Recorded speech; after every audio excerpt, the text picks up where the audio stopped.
दोस्तों welcome back. एक बहुत ही स्मॉल कैप कंपनी है। उसका मार्केट कैप कितना होगा आपका? लगभग 350 करोड़ के आसपास का मार्केट कैप है। बट इसके ऊपर आपको नज़र बना के रखना चाहिए क्योंकि इसमें ग्रोथ के चांसेस बहुत ज़्यादा है। ये कंपनी जो बात करने वाला हूँ उसका नाम है किंग्स इंफ्रा और ये आपका श्रिम्प मैन्युफैक्चरिंग में है, मतलब श्रिम्प का जो ट्रेडिंग होता है उसमें है। तो श्रिम्प क्या होता है? आपका एक मछली, जो झींगा मछली होता है ना, इस टाइप का रहता है। उस टाइप का मछली का ये फार्म, मतलब कि सीड से लेके प्रोसेसिंग करके हैचिंग करके उसको फुल प्रोसेसिंग करके बेचती है। मतलब सीड्स मतलब क्या होता है? झींगा मछली का जो बच्चा होता है वो पहले लोग तालाब में छोड़ते हैं, फिर उसको मॉनिटर करते हैं, फिर 6 महीने में बड़ा होता है।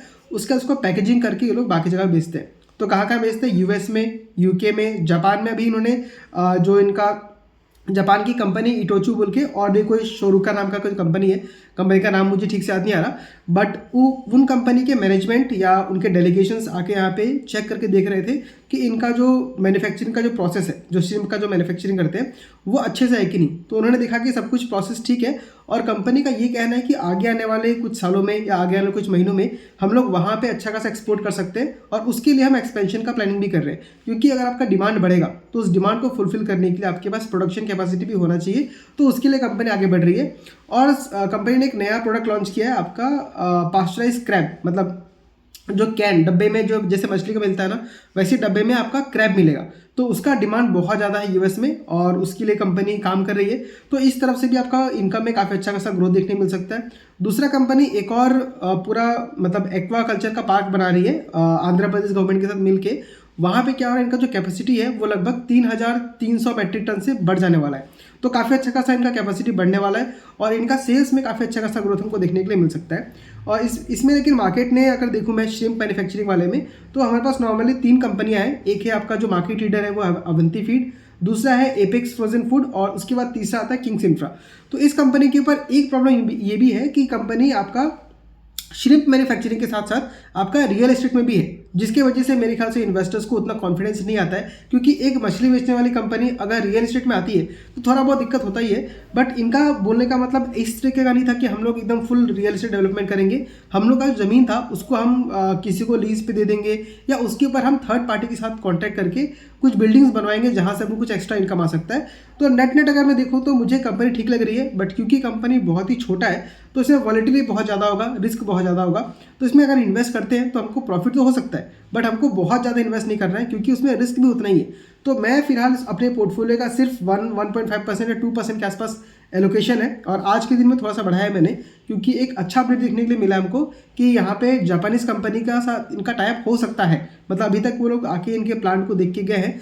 अगर उनको सब कुछ अच्छा लगता है तो वहाँ से उनको अच्छा खासा सेल्स मिल सकता है। और दूसरा एक आंध्र प्रदेश में इनका जो एक नया, मतलब मान लीजिए मैन्युफैक्चरिंग प्लांट बन रहा है, शुरू से लेके अंत तक एक श्रिम्प को पैदा करने से लेके उसको बेचने तक जो भी करना पड़ता है वो सारा प्रोसेस इनके पास रहेगा।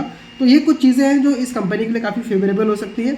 और कंपनी का प्राइस ट्रेडिंग देखूँ तो वो भी 24 पे चल रहा है और कंपनी ग्रोथ भी हम लोग को लगभग 20-30% का ही दिखा पा रही है। अगर यहाँ पे मैं आपका प्रॉफिट और लॉस देखूँ आके, तो पिछले 3 साल में कंपनी ने अपने प्रॉफिट को हर साल 50% से ग्रो किया है। देखिए यहाँ पे जैसे अगर 2022 से देखूँ तो 40 करोड़ से 61 करोड़, ये सेल्स का बात कर रहा हूँ, ऑलमोस्ट 50% ग्रो।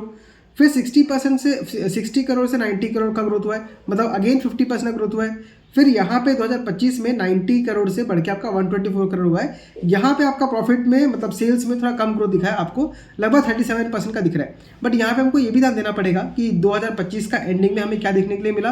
टैरिफ वार देखने के लिए मिला, बहुत सारा इकोनॉमी में प्रॉब्लम हुआ, बहुत जगह वार हो गया था। तो उसके वजह से कंपनी का थोड़ा प्रॉफिटेबिलिटी में हमको गिरावट देखने के लिए मिला है। बट अभी हम लोग का जो टैरिफ का सिचुएशन था वो कंट्रोल में आ रहा है, मतलब नॉर्मल बिजनेस का जो सिस्टम था वो फिर से वापस रिटर्न होते हुए आ रहा है। तो यहाँ से आगे जाके हमको फिर से अच्छा खासा ग्रोथ देखने के लिए मिल सकता है।